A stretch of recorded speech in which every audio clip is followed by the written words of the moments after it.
Hello students, I hope you all are well at your home.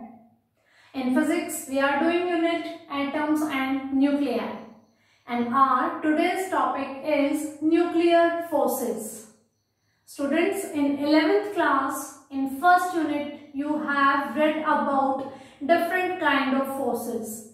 There you came to know about nuclear forces. What are nuclear forces? We know the nuclear size. It is of the order 10 to the power minus 15 meter. Nuclear size is of the order 10 to the power minus 15 meter. And you know protons as well as neutrons are lying inside the nucleus. If I am talking about a lightweight molecule, atom, element, or I am talking about heavier elements, all the number of protons or neutrons are always lying inside the nucleus. Protons are having positive charge and neutrons are neutral. Still they are having positive charge, protons. Still the protons are having positive charge. They are inside the nucleus. There is an electrostatic repulsive force acting among the protons. Then there is some another force which is forcing them to stay inside nucleus only. Means there is a repulsive force between proton and proton because both are having positive charge. But the nucleus is stable. Protons and neutrons are inside the nucleus. Then that force which is binding those protons and neutrons and dominating the electrostatic force are known as nuclear forces. The force which is forcing protons and neutrons to stay inside the nucleus and dominating over the electrostatic repulsive force among all the protons is known as nuclear force. And these are various features of the nuclear forces. So let's start about the features of nuclear forces. The first one is strongest force. Nuclear forces are strongest forces existing in the nature. They are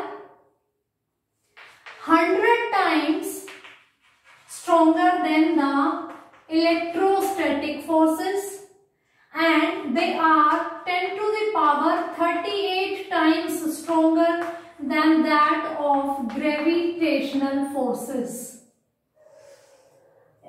I am saying nuclear forces are strongest forces in the nature. They are 100 times stronger than the electrostatic forces and 10 to the power 38 times stronger than the gravitational forces.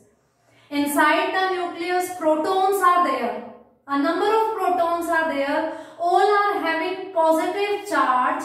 Electrostatic repulsive force is there. Still, nucleus is stable because this nuclear force is binding those protons, and this is stronger, 100 times stronger than this repulsive force. That's why nucleus is stable. So this is first feature, that nuclear forces are strongest forces in the nature. Our second is these are very short range forces. You know the size of nucleus is 10 to the power minus 15 meter. These nuclear forces exist inside the nucleus only, not at the outside of nucleus. Nuclear forces exist only inside the nucleus, and nuclear size is of the order 10 to the power minus 15 meter. That's why they are known as very short range forces. Our next point is they are mainly attractive. I have written the word mainly, not saying always they are attractive. Almost times nuclear forces are attractive. mainly attractive, that means few times these are repulsive also. And when these are repulsive, nuclear forces depend on the distance between nucleons. If they are far apart, a distance which is greater than 10 to the power minus 15 meter, then nuclear forces do not exist. They are very short range forces. They exist inside the nucleus only. So if the distance between two nucleons is greater than this distance, then nuclear forces do not exist.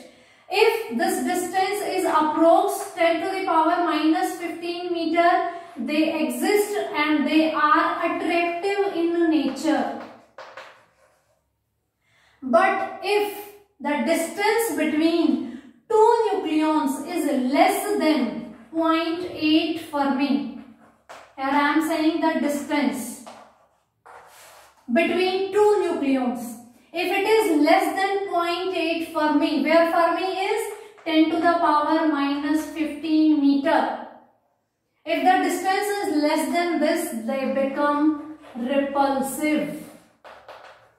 Nuclear forces exist, but they become repulsive when nucleons become very closer to each other. The distance between them is less than the 0.8 Fermi, and Fermi is 10 to the power minus 15 meter. That's why I have written they are mainly attractive, because this is the case when they become negative, repulsive. Our next point is charge independent. Students, you know very well, inside nucleus we have protons as well as neutrons. Protons are carrying positive charge and neutrons are neutral. Suppose I have three forces F1, F2 and F3. F1 is the force, nuclear force acting between proton and proton. F2 is the nuclear force acting between proton and neutron. And F3 is the nuclear force which is interaction between neutron and neutron. There are three forces which shows the interaction between proton-proton, proton-neutron, neutron-neutron. Proton is having positive charge, neutron is having no charge, they are neutral. When we measure their strength, these all are equal. Means the strength of force acting between them is same of the strength acting between these two. It does not depend whether the nucleons are carrying charge or they are carrying no charge. That's why these forces are charge independent. They do not depend that nucleon is carrying any charge or they are not carrying any charge. I have covered they are strongest forces. They are stronger than gravitational force as well as electrostatic force. They are very short range forces. That means they exist inside the nucleus only, and size of nucleus is of the order 10 to the power minus 15 meter. They are mainly attractive. Proton, proton, proton, neutron, neutron, neutron. Attractive forces there. But when these nucleons are coming closer to each other and the distance between them is less than 0.8 Fermi, then they become repulsive also. The next is they are charge independent. Whether nuclear forces acting between proton-proton or proton-neutron or neutron-neutron, this strength is same. So that's why they are charge independent. The next is these are saturated forces. What do you mean by saturated word? Suppose this is a nucleus. This is of the order 10 to the power minus 15, but making the concept easy, I am drawing it as a big sphere. And here I am having proton, neutron,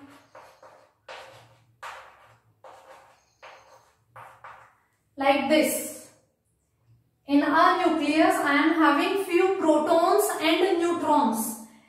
Saturated force means, suppose I am talking about this proton.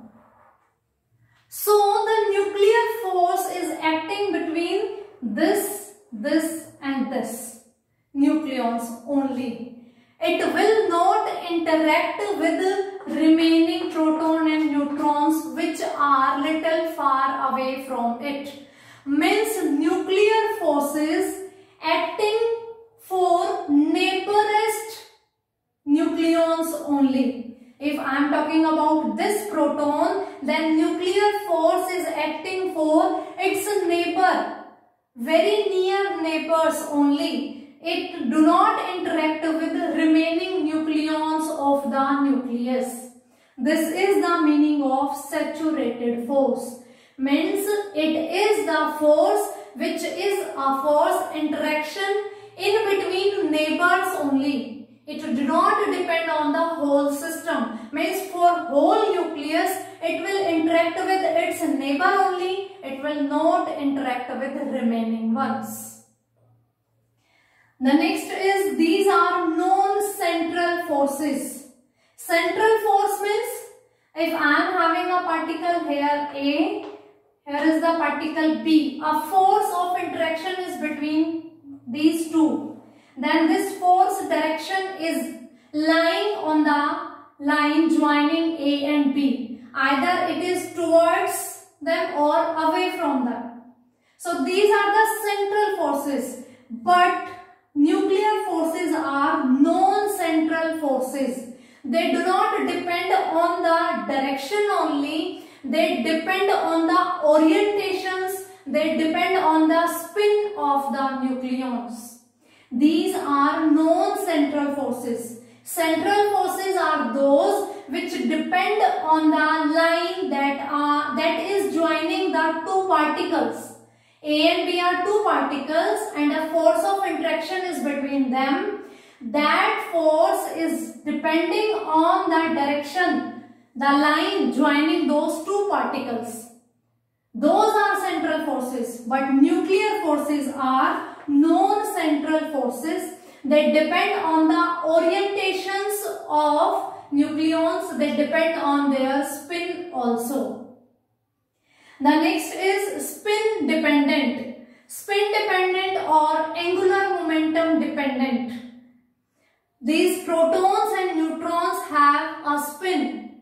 If two nucleons, in between those nuclear forces acting, if both are having their spins parallel and if they are having spin anti-parallel, in both the cases nuclear force is existing between them, but this one force is more stronger. Two nucleons which are interacting with each other, or nuclear force is existing between two nucleons. There are two possibilities, that either two are having parallel spins or they are having anti-parallel spin. In both the cases, nuclear force is existing between them, but for parallel spins, these are more stronger. They are spin dependent forces or angular momentum dependent forces. Means orientation of nucleons is important. How they have oriented themselves inside the nucleus. If they are having the parallel spins, then these forces are going to be more stronger, as if the nucleons are having anti-parallel spin. The next is, do not obey inverse square law. In Coulomb's force, electrostatic force, you know it was given by K Q1 Q2 upon R square.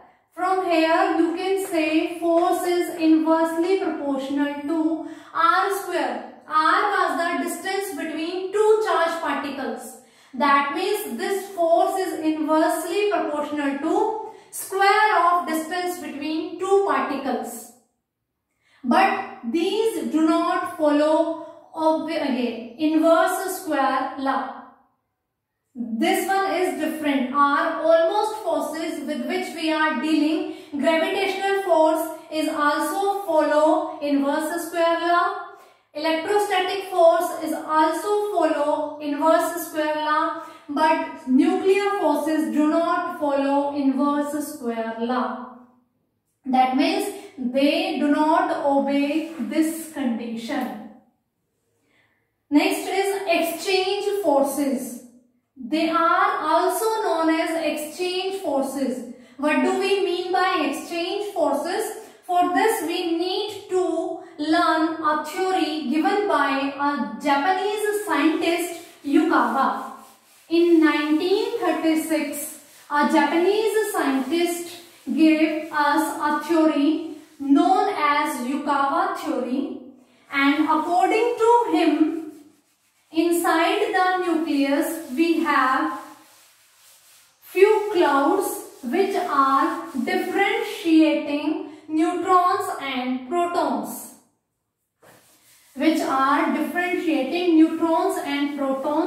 And the reason of differentiation is meson clouds. So let's start Yukawa theory. Why we are doing this Yukawa theory? For this. Why nuclear forces are known as exchange forces. I hope these points are clear to you. Strongest forces, very short range force, mainly attractive, charge independent, saturated force, non-central force, spin dependent, do not obey inverse square law, and they are exchange forces. Now this point we are going to clear it by using Yukawa theory. According to Yukawa, he gave this theory in 1936. In the nucleus, composition of protons and neutrons are almost same. To differentiate them, meson clouds are there. So mesons are of three types. Pi mesons, pi positive, pi negative, and pi neutral. These are also the reason of stability of nucleus and origin of nuclear forces. Why proton, proton, proton, neutron are interactive with each other and why nucleus is stable, these are going to be very helpful to explain this. So, pi meson, they are of three types: pi positive, mesons negative, and mesons neutral, means no charge. In nucleus, we know protons and neutrons are there. To get the stability, if I am talking about outside the nucleus, neutrons are not stable. But inside the nucleus, neutrons are stable. That's why nucleus is stable. So there is a process inside the nucleus. Protons are converting into neutrons and neutrons are converting into protons. And how can be it possible? This can be possible with the help of pi mesons. Let's see few examples. Suppose I am having a proton. You know it is having a positive charge.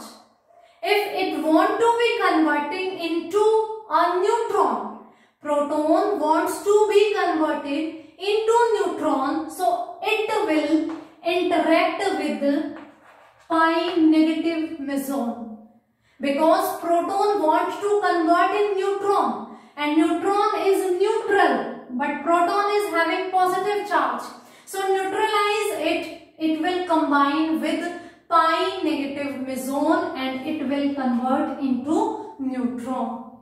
Pi plus and meson negative, proton plus and meson negative, they will interact with each other and then proton will be converted into neutron. Let us take one more example. Suppose I am having neutron and it want to be converted in proton. It is having wants to convert in proton, so it needs to be interact with a positive charge, so it will interact with pi plus mesons. So neutron can be converted into proton. These are the mesons having three charges, positive, negative and zero. Protons and neutrons having meson clouds around them. Protons and neutrons are converting into each other to stabilize the nucleus. For this, these reactions are occurring inside the nucleus. Proton is getting converted into neutron and neutron is getting converted into proton. Because proton is having positive charge, it will interact with the negative pi meson and get converted into neutron. And neutron is having no charge, so it will interact with the pi positive meson and will give proton. There is one more reaction. Proton is interacted with neutral. If it is interacting with the negative, charge will neutralize and it will become neutral. When it is interacting with neutral pi meson, it will convert it into different proton. If neutron is also interacting with neutral pi meson, it is also going to convert it in some another neutron. Now, pi mesons, they are having charge equal to as the electronic charge, that is 1.6 into 10 to the power minus 19 coulomb. That's why this positive charge is neutralizing by this negative. Mesons are having same charge as proton or electrons are having. These are very lighter in mass as compared to the proton and neutron. They are lighter than the protons and neutrons but heavier than the electrons. Mass of mesons is approx 270 times the mass of electrons. Means these are heavier than electrons but lighter than the proton and neutrons. And they are carrying same charge as proton and electrons are having. Proton and neutron can convert into each other by using these mesons. Every nucleon is having a meson cloud around it.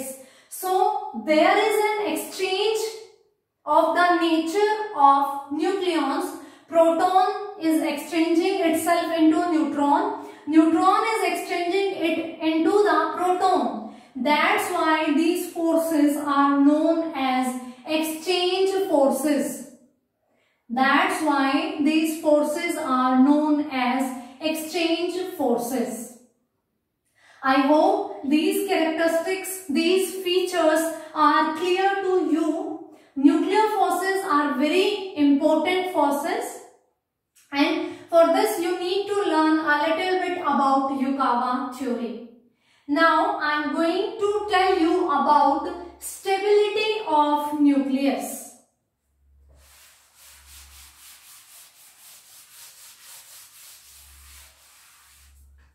Stability of nucleus. Yesterday, or we can say in previous class, we have done binding energy per nucleon. And we deal with a graph also, binding energy per nucleon versus mass number. Nucleus stability. First point, binding energy per nucleon. A is mass number. Binding energy was that minimum amount of energy required to break the nucleus to separate the nucleons. If we want to calculate it for single nucleon, for that we need to divide it by mass number, because mass number is the total number of nucleons present inside the nucleus.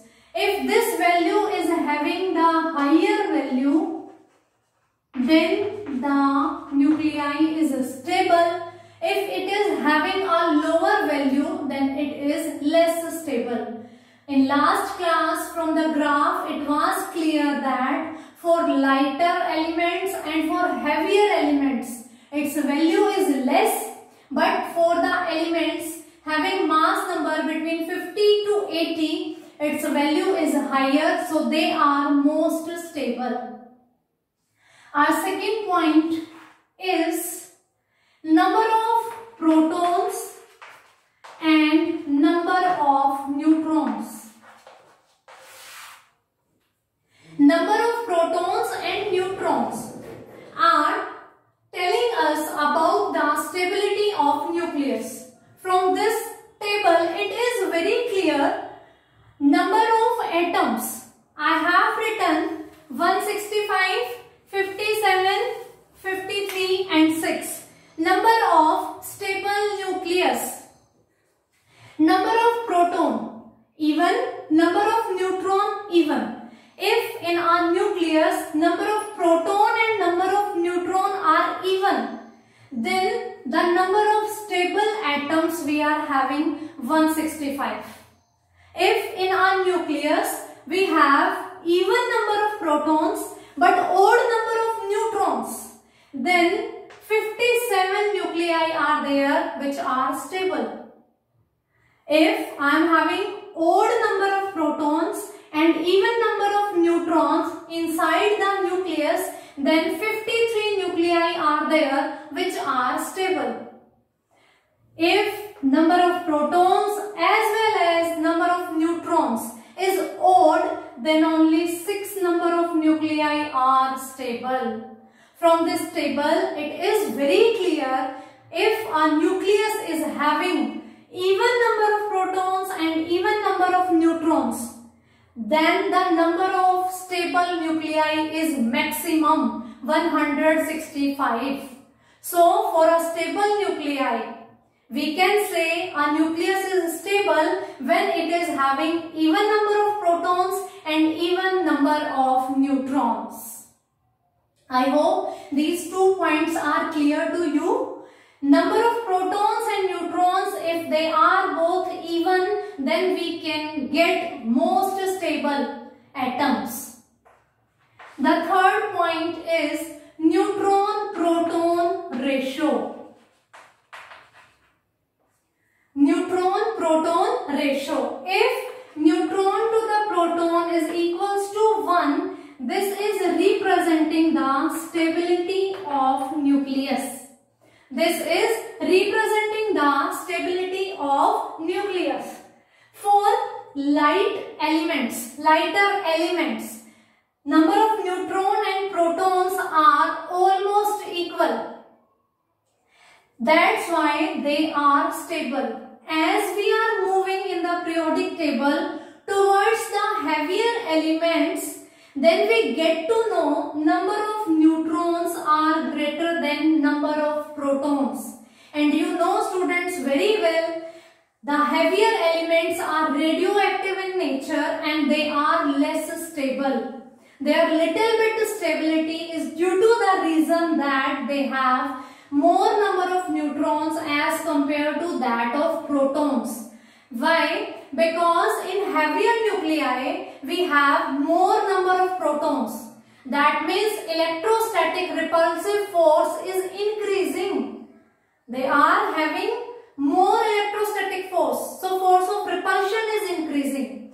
To stabilize the nucleus, to dominate that electrostatic repulsive force, more nuclear force we need. That's why more neutrons we need.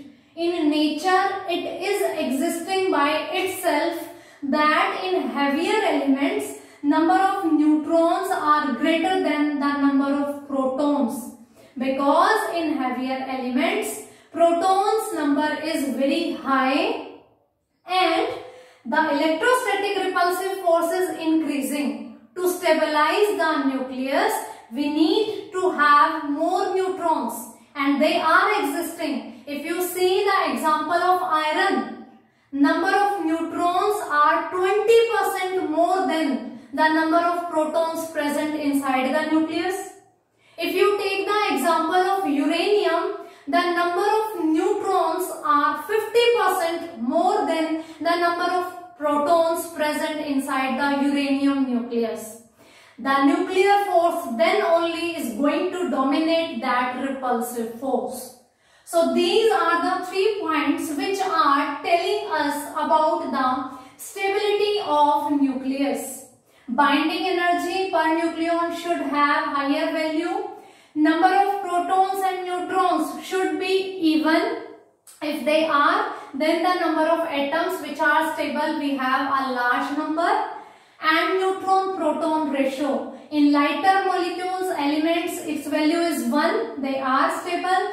For heavier, number of neutrons are greater than proton. That means neutron-proton ratio is greater than 1. They are radioactive, they are less stable. And neutrons are more than protons to dominate this repulsive force between protons by the nuclear force due to the neutrons. So today we have discussed nuclear force, Yukawa theory and nucleus stability. I hope this is clear to you. Still you are having any doubt, you can text me anytime. So for today it's sufficient, students. Have a nice day. Goodbye.